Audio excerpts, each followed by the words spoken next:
Hi, welcome back to Diego's Untitled Jiu-Jitsu project, I think number 5. I quickly just wanted to take some notes or give some notes on my opinion on submission defense. And this is kind of for all submissions. I think a good jiu-jitsu player should be like a doctor, where the more experience you gain, the more kind of aware you are of symptoms of certain illnesses. So a new doctor might not recognize that yellowing of the eyes or a cough equals this illness or disease, but a doctor who's been around for a long time can kind of put those ideas together and recognize that they've seen it before and go, oh, X, Y, and Z leads to this. So they can cure something earlier before it becomes a bigger issue. So early on, you want to start recognizing the symptoms and what options they lead towards.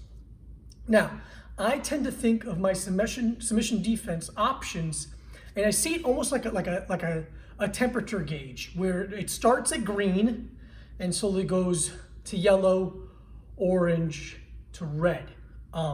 Beginning phases of submissions, that's basically stopping a submission before it becomes really an option. Those are very useful, very important to have. Then you should start investing in getting yourself deeper into the submission, and on purpose.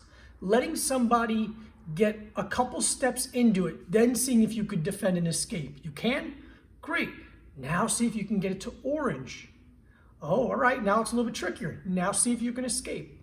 Then you get to red. See how deep you can get into the submission while still being able to escape. And having those repetitions of different options at different points are gonna be really important, because as you advance, some people get really good at lying about what submission they're attacking, or rearranging the steps of submissions, where if you're in someone's guard and you're used to someone attacking an arm by doing an arm drag and then a cross collar hold or a necktie, they do the other way around, or they step on the hip first, or whatever it is.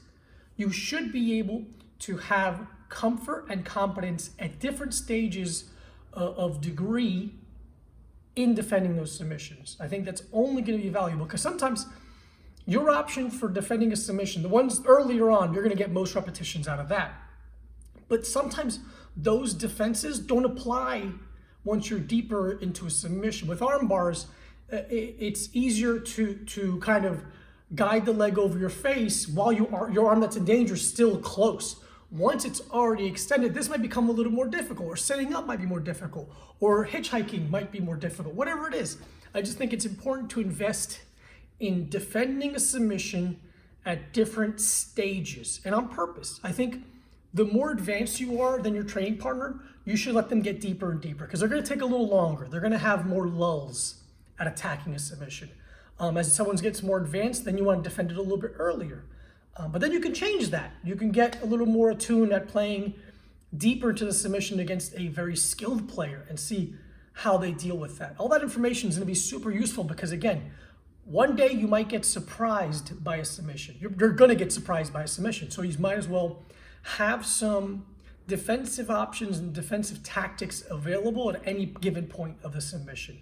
That's helped me immensely. In my head, I know that, let's say a triangle at different stages, I can defend it at each stage, and I have a viable option at each stage of the triangle. So yeah, take some time, really think about what your defenses are and when they're most applicable. Very useful, I hope. It is for me, at least. Again, like I said, this is mostly advice I'm giving myself. I appreciate it. If you could share or tag someone you do jiu-jitsu with, or someone that who think could use this, feel free to do that. That helps. But other than that, I hope it helps you specifically. See you next week. Bye.